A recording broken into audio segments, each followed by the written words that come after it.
Hi everyone.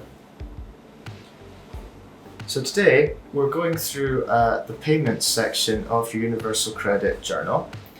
So obviously once you've completed your application and you have waited your 5 weeks and gone through the process of going through your journal and checking it, you should eventually see your first pay statement appear. So this is what your pay statement ought to look like once you've signed in the pay statement section. So it will obviously have your name and your address that will be at the very top, and it will have your assessment period. So this one that I'm using is March to April 2020. So the assessment period is quite important because the assessment period is how Universal Credit calculate their payments to you. So you'll have an assessment period followed by a pay date. If you receive any income during the assessment period, that income will be taken account of in modifying what you get paid on the actual pay date. So it's very important to remember that because it means that you don't get caught off guard when you're making a household budget based on your Universal Credit. Now, what you'll see here as we scroll down is that my payment for this month, the first month, is unfortunately not anything at all. This is entirely fine because obviously I was in work by the time that this pay statement came out, but I'll just take you through the elements that are made up. Obviously the elements are unique to my own situation. Your elements may well vary considerably, but this is an opportunity to see what it's made up of. So as we can see, these are my standard entitlements or estimated entitlements. So I have the standard allowance and the amount displayed over there.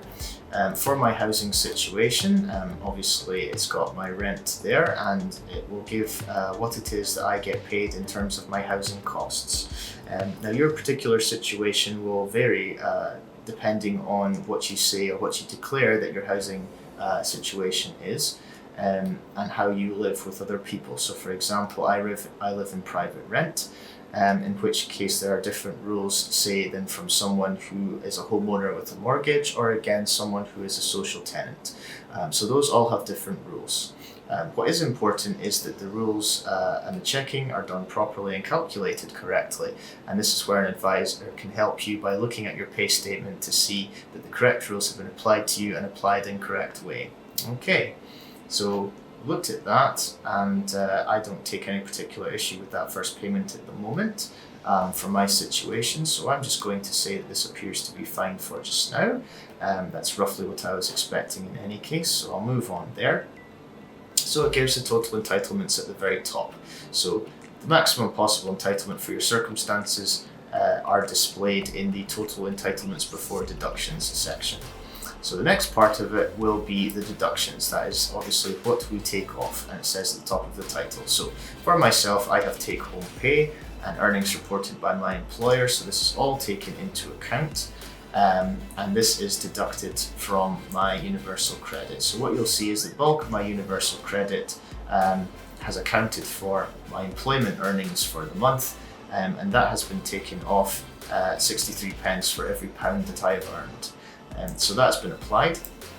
I also declared that I have savings and investments, which I do, and Universal Credit has modified it based on the expected income I'm to have from those savings and investments. So essentially what's happened is that from an income of $734.89 potentially, they've applied deductions of $1,308.89 in this circumstance, and leaving me, of course, with no income from Universal Credit itself.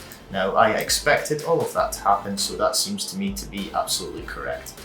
So it then goes on to say, if you have a change of circumstances, obviously you report the changes in your circumstances, and the help and support sections are down at the bottom as well. So that's how that appears digitally.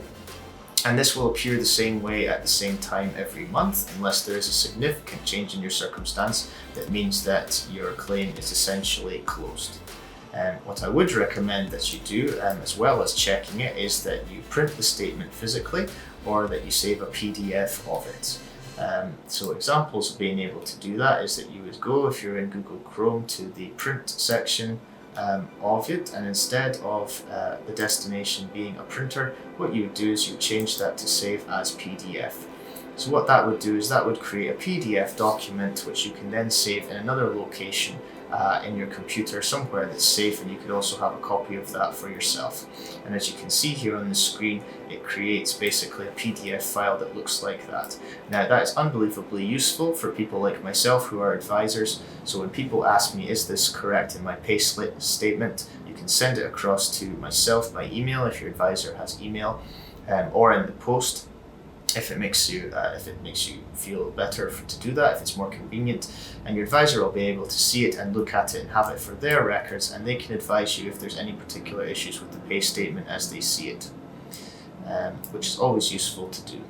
And then obviously, like I said before, if you'd watched the previous video, then you would say that this is quite similar to what we saw in the last section.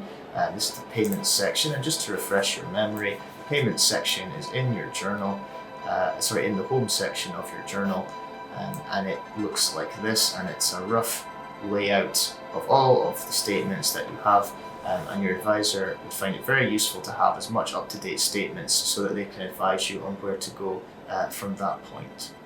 Okay. So that's everything generally that you would need to know about the payments and statements section of your journal. It's extremely important for yourself as well as your advisor that you have good records kept of your pay statements, just in case anything goes wrong or there is a need to appeal any part of it.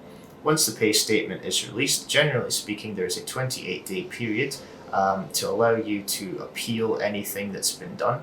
And that appeal would generally go forward by what's called mandatory reconsideration, and your advisor would assist you in anything like that. You don't necessarily need to go through a formal appeals route like that. You can also type in the journal, but again, as I said in the previous video, I would certainly suggest that you take advice from your advisor and be very careful about what you write in the journal before attempting to do so. So that is the segment for universal credit on payments and pay statements. As I've said in all of my videos, try not to stress too much about universal credit and all the ins and outs of it. Your advisor is here to guide you if you provide them the information. So at the end of this video and in all things, please remember to stay safe.